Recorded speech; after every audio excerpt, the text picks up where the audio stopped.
So we showed you videos yesterday of Lev Parnas on Rachel Maddow making a lot of claims about Rudy Giuliani, the Ukraine scandal, and Donald Trump, including that Donald Trump knew everything that was going on and knew Lev Parnas. Well, Donald Trump was asked about that at a meeting yesterday. It was this faith-based meeting. There were some kids there, and here's what he said.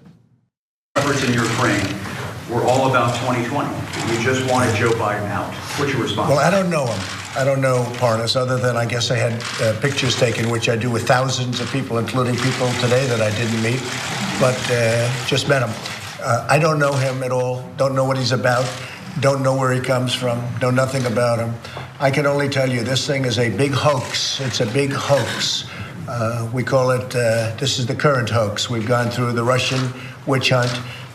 We've gone through a lot of them, from probably before I came down the escalator, but certainly since I came down the escalator. You take a look at what's happened. And in the meantime, our country, it doesn't matter what he says. He's trying to probably make a deal for himself. I don't even know who this man is, but I don't know him. I had never had a conversation that I remember with him. Certainly, let me just tell you, you just have to take a look at the polls. Quiet. You just have to take a look at the pictures. You just have to take a look at the polls. You see, I don't need anybody's help. Okay, so it wasn't really clear whether he knew him or not, so he continued. To say it, I hope I don't sound ridiculous. I don't know who this man is. I mean, he could be walking down the street. I wouldn't know a thing. Sorry to this man. Look, we all know what you're doing, you lying projector. We know that you probably didn't need help against Joe Biden, but you were deathly afraid of running against him, and you got yourself impeached. It was a stupid own goal, but you did it. And okay, so what's interesting there though is that when Kellyanne Conway was responding to Lev Parnas' claims about whether Donald Trump was aware of what was going on, she was very careful and would not say on the record whether he did or not. In terms of whether he even knows who this person is, Donald Trump was not backing off from that and said many times, I don't know him, I don't know who he is, I don't know his name, I don't know any of that. Does that represent new knowledge or just a willingness of Donald Trump to lie that Kellyanne Conway would not? It's a willingness that Trump will lie because he considers it to be a strong stance, but it is a strong lying stance. It is also inherently weak because of how he freaks out when people confront him over it. Quiet. Yeah. Quiet. But he always does this. He always says, I don't know the person. Yeah. He always, that is his default response. He did it with Sondland, he's done it with countless other people. I don't know the guy, I don't know about this, I don't know about WikiLeaks, I don't know about anything. And so when he says stuff, when he's confronted with it, that's his default response until he has to change his tune, which has happened with all those other things and will continue to happen. And one thing that's very frustrating, and this is kind of a theme, is that he's gonna tell you, and people on the right have tried to convince you that that Lev Parnas does not deserve any credibility whatsoever. There's one huge exception. There's one thing they can't make you overlook, which is Giuliani hired him. Yeah. Like your team, who you have you say deserves credibility, hired this guy that by your own claims has no credibility. And then also when Trump says why did he do that? And then also Trump, there's so many hoaxes. Maybe have you ever considered that all these things that you consider to be hoaxes, maybe the fact that they keep coming up, it's actually you. They might actually be true. He wants us to believe that every single thing that comes up surrounding this guy when it comes to unethical behavior and allegations of the same, that it's all made up. But there's so many things, it can't possibly all be made up. Especially when in the impeachment trial and the impeachment hearings leading up to it, they never disputed the facts. It's all about, this isn't a big deal. That's what it ended up getting to. Well, look, we live in a country where people have wildly differing views of the significance of events. These hoaxes, obviously, he and his base see them in a very different way. But even really simple things, like you heard in that clip, he said, probably even before I came down that escalator, And I think of like a guy about to announce he's running for the president gliding down an escalator is sort of a silly image. But he thinks it's like glorious. But he's remembering it as this great thing. I don't even think of it as a silly image. It's like, why would anyone remember that? I was like, you have to filter it through what a ridiculous person Trump is to even potentially arrive to potentially understand what he's talking about. Exactly. When he said came down the escalator, I was like, at the mall? Like the last time I went down to ask at the airport. He generally does. Oh, this guy makes everything so romanticized about him in his own mind that he means when he came down the escalator to announce he's running. Yeah, exactly.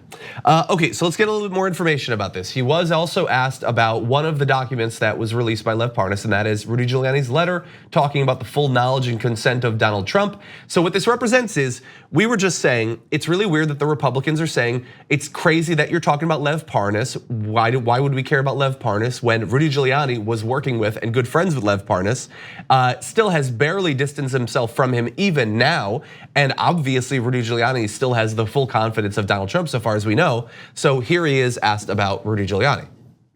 He wrote a letter to Zelensky requesting a private meeting, and he said it was in his capacity as private counsel to President Donald J. Trump. This was before the inauguration.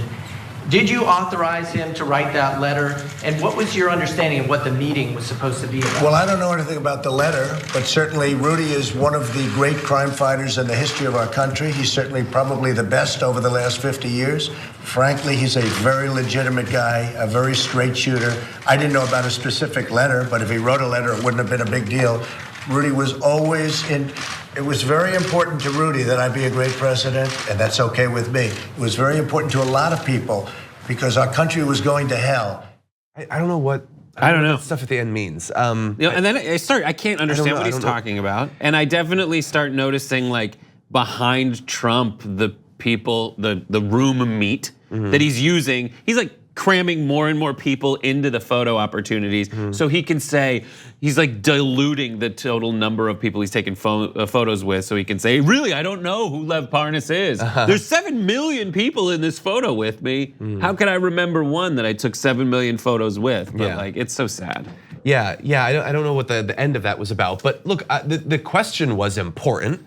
Rudy Giuliani was over there where he should have never been. He's not a paid employee of yours. He's not a government official. Why is he over there conducting diplomacy for the United States? Why is he surrounding himself with people like Parnas and Hyde and all of those weirdos? I mean, when I close my eyes and I asked myself, what do I believe? I believe that Donald Trump learned from the announcement of investigations into Hillary Clinton toward the end of his the campaign in 2016.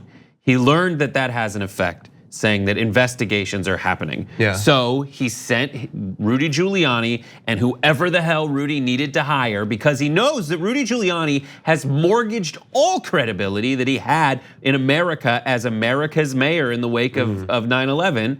He went and turned into the swamp creature you see before you today. Yeah. And he said, just go get an investigation announced. Say that they're looking into Biden. Say that they're looking into Burisma. Yeah. And there's 2 reasons that Biden's going down in the polls. 1, when he stands in front of people, he can't keep it going for more than 5 minutes. But 2, because of all this. Yeah, it's probably having some of the effect that was desired. The specter of Burisma has delivered for Trump, and that is what he wanted. He's so simple, because it's never about substance with Trump. None of it is ever about substance. It's only about this aura of whatever something seen on TV might imply. And we're gonna have a little bit of that later on in the show when we talk about his legal team. Okay. But I did notice one quick thing in there. There's different levels of Trump responding to something that looks really bad for him. Denying that it exists at all is one of them, but well, if it does exist, it wouldn't be a big deal is another level. So he can't deny that the letter exists, that Rudy Giuliani was saying he was there with the full knowledge of Trump. So he then reverts to, well, if he wrote a letter, it wouldn't be a big deal. He's not actually addressing the substance of the letter. He's admitting that it's true, but he wants to wash it away. Thank you for watching this clip from The Damage Report. For more content from the show and access to TYT Network members-only exclusives, go to tyt.com/Brooke. Wait, no, it's tyt.com/John. Go to tyt.com/John to sign up.